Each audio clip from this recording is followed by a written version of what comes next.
Hello everyone, this is Tina and welcome to Tina maths classes. तो last video में हमने introduction किया था चैप्टर 11th का सरफेस एरियाज एंड वॉल्यूम का। इस वीडियो में हम एग्जांपल करने जा रहे हैं 11.1 एक्सरसाइज की। तो एग्जांपल्स करने से पहले इस एक्सरसाइज में हम क्या करने वाले हैं, कोन के सरफेस एरिया को स्टडी करेंगे। सरफेस एरिया का फॉर्मूला क्या था, कोन के कर्व्ड सरफेस एरिया का फॉर्मूला क्या था, pi r l. Curve surface area का फॉर्मूला क्या है हमारे पास, पाई आर एल। और टोटल सरफेस एरिया का फॉर्मूला क्या था हमारे पास, pi r l plus r. ये क्या आ जाएगा हमारे पास, टोटल सरफेस एरिया का फॉर्मूला आ गया।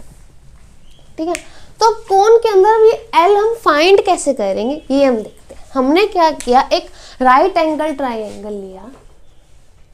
राइट सर्कुलर कोन दिया जाता है हमेशा। हमने एक राइट एंगल ट्रायंगल लिया जिसके अंदर ये क्या है, आर है, ये एच है। हमने इसके ऊपर जब एक स्टिक लगाई और एक स्टिक पेस्ट कर देंगे और जब इसे रोटेट कर देंगे तो जो हमारे पास कोन बनेगा ना, जो हमारे पास कोन की फॉर्मेशन होगी उसके अंदर वो क्या आ जाएगी हमारे पास, स्लैंट हाइट आ जाएगी। यानी कि ये एच हो जाएगी, ये आर हो जाएगी, तो एल आ गई। तो एक राइट सर्कुलर कौन है, यानी राइट एंगल्ड है, ये आर है, ये एच है, इसको हमने ओ नाम दे दिया। तो राइट एंगल ट्राइंगल के अंदर हम हाइपोटेनस की वैल्यू कैसे निकालते हैं, root of R square plus H square. तो एल की वैल्यू कैसे निकालेंगे, root of R square plus H square करके हम एल की वैल्यू फाइंड कर सकते हैं। ठीक है, हमने स्लैंट हाइट निकाल ली, एल आ गया तो हमारे पास इक्वेशन सॉल्व हो जाएंगे। इस फॉर्मूला के अंदर हम वैल्यूज पुट करेंगे और क्वेश्चन सॉल्व हो जाएंगे। ओके, सो फर्स्ट एग्जांपल के अंदर हमें कहा गया है, हमें कर्व सरफेस एरिया निकालना है। एक राइट सर्कुलर कोन का हमें कर्व सरफेस एरिया निकालना है जिसके अंदर एल की वैल्यू हमें दे रखी है कितनी, 10 सेंटीमीटर्स एंड रेडियस गिवन है हमें 7 सेंटीमीटर्स। तो कर्व सरफेस एरिया निकालना है, फॉर्मूला पता आता है हमारे पास, C S A is equals to pi r l. पाई की वैल्यू क्या होती है, 22/7। पाई की वैल्यू दो होती है, एक होती है 3.14, ये आगे चलती रहती है, हम 3.14 यूज करते हैं। कुछ क्वेश्चंस में इसका यूज करके सॉल्व करना होता है, कुछ में इसका। अब वैसे ज़्यादा हम जब कुछ नहीं दिया होता तब हम 22/7 यूज करते हैं। अगर क्वेश्चन में स्पेशली मेंशन्ड है कि हमें ये वैल्यू पुट करनी है तो हम ये वैल्यू का यूज करके इसको सॉल्व करते हैं। ओके, 22/7 इंटू आर क्या है हमारे पास 7, एल है हमारे पास 10, तो 7 से 7 कैंसल, हमारे पास आ गया 220 centimetre square. Okay, second example में हमारे पास हाइट गिवन है 16, रेडियस गिवन है 12 और पाई की वैल्यू हमें 3.14 यूज करने को कहा है। हमें फाइंड करके दिखाना है टी एस ए और C S A. T S A और सी एस ए दोनों फाइंड करने के लिए हमें क्या चाहिए होता है, एल की वैल्यू। सबसे पहले हम क्या निकालते हैं, एल की value. L is equals to root of R square plus H का स्क्वायर, यानी कि आर रेडियस का स्क्वायर 12 का स्क्वायर प्लस 16 का स्क्वायर। 12 का स्क्वायर क्या होता है 144 प्लस 16 का होता है 256। तो ये कितना आ जाएगा 6 4 10 5 10 400, रूट 400 क्या आ जाएगा 20 सेंटीमीटर्स। तो एल की वैल्यू क्या आ गई हमारे पास 20 सेंटीमीटर्स, एल आ गया हमारे पास। अब सी एस से होता क्या है, सी एस से is equals to pi into are into L.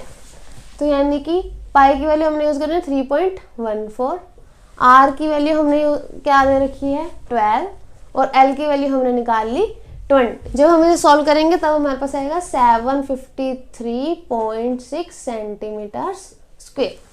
T S ए क्या होता है हमारे पास, जब हम सी एस ए के अंदर कौन का सर्कल का एरिया यानी पाई आर स्क्वायर ऐड कर दे, टी एस ए क्या आ जाएगा हमारे पास pi r l plus pi r square. तो पाई आर एल की वैल्यू हमने निकाल ली, क्या ये 753.6 सेंटीमीटर स्क्वायर। ठीक है, इसके अंदर अगर मैं पाई आर स्क्वायर 3.14 इंटू 12 ऐड कर दूं जब हम इसे सॉल्व करेंगे तब हमारे पास आएगा 1205.76 centimetre square.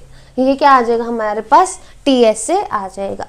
Okay, third example में क्या कहा है कि एक कोन कोब है, यानी जो भुट्टा है वो सिमिलरली एक शेप क्या करता है, कोन की शेप का ही होता है। उसका हमें रेडियस गिवन है कि 2.1 सेंटीमीटर्स उसकी रेडियस है और उसकी हाइट हमें गिवन है 20 सेंटीमीटर्स। और हमें कहा है कि हर एक सेंटीमीटर स्क्वायर एरिया के अंदर 4 दाने आते हैं भुट्टे के। तो पूरे कोन के अंदर कितने दाने होंगे ये हमें फाइंड करके दिखाना है।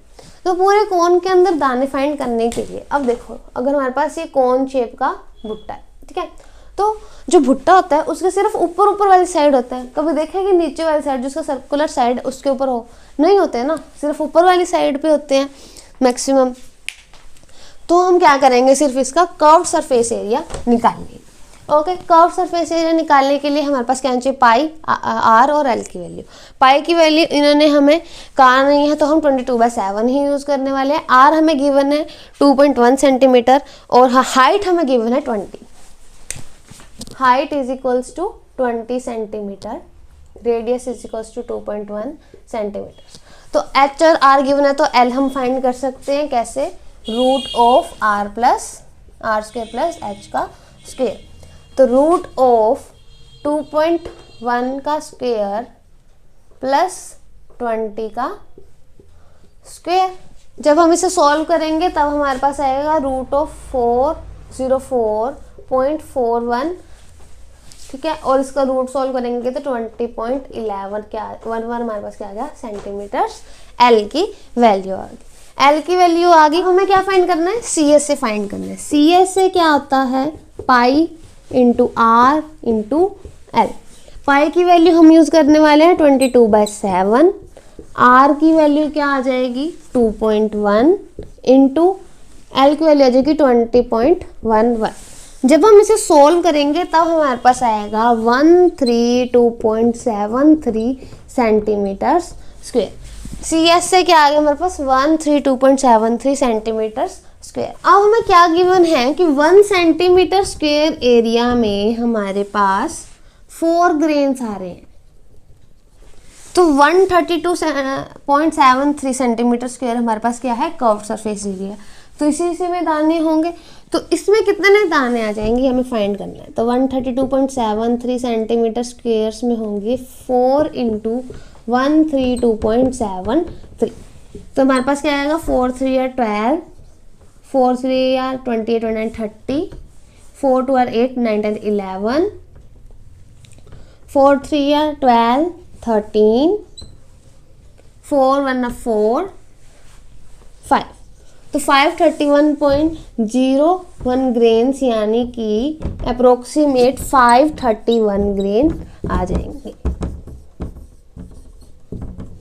तो अप्रोक्सीमेट 531 जो आएंगे हमारे पास ग्रेन्स आ जाएंगे इतने एरिया के अंदर। ओके।